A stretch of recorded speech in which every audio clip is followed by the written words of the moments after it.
Hello everyone. In this video, I'm going to talk about one of the most important topics, the be verb. What is it? What is a be verb? So, first of all, do you know what a verb is? It's an action word, right? So if you say I run is a verb because it shows an action. So any word that shows an action is a verb. But the be verb is not an action verb. Confused? Then what is it? Have a look at this paragraph. Be is a verb, but it is not an action verb. I'm sure you have heard of this verb. Read these sentences, they are full of it. So the underlined words are the be verbs. Let's dive into it in detail.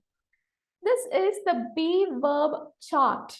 So for present tense, let's say first person, second person, third person, singular and plural. Let's understand first person, second person, and third person first. So I am talking. I, this is the first person, I. I am talking to you. So you are the second person. I is the first person. You is the second person. And what are we talking about? We is the plural. What are we talking about? We are talking about him, or we are talking about her, it. So he, she, it. So that is the third person.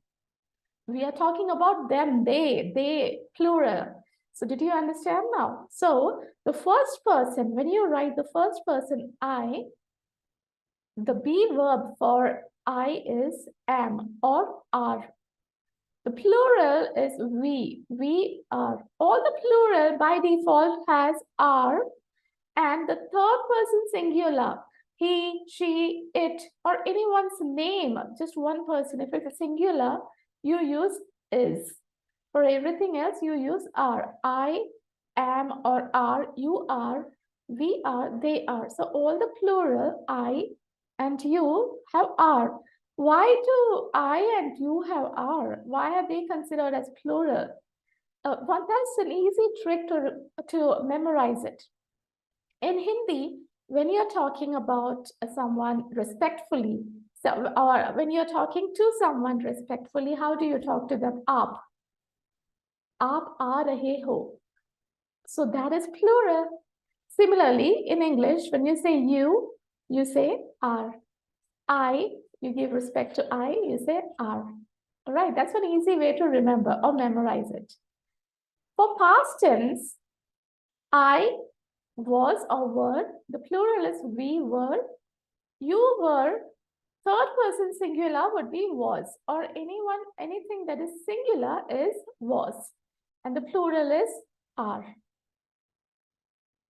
So let's say this person's name is Anju. Anju drinks coffee. Anju is the noun. Drinks is the verb. This is the action word. And so subject plus action, right? The coffee is hot. The coffee is a subject. So what is Anju doing here? She's drinking coffee. There is an action. What is coffee doing? Nothing. The coffee is hot. So is here gives us, is here. What does is do here? It joins the coffee to the rest of the sentence. It just helps. It's also called as a helping verb or an auxiliary verb. All right. So Rani is a doctor. Rani is in a hospital. Rani is intelligent. So what does is do? It is joining the subject with the rest of the sentence. So what happens if you do not use the be verb? My friend from Japan. It doesn't fit. It looks odd or incomplete. My friend is from Japan. So is verb also lets you know about the tense. These fruits cold. These fruits are cold. These fruits are. Why are? Because it's plural. All right. So do you understand now? If you omit the be verb, the sentence looks incomplete or odd.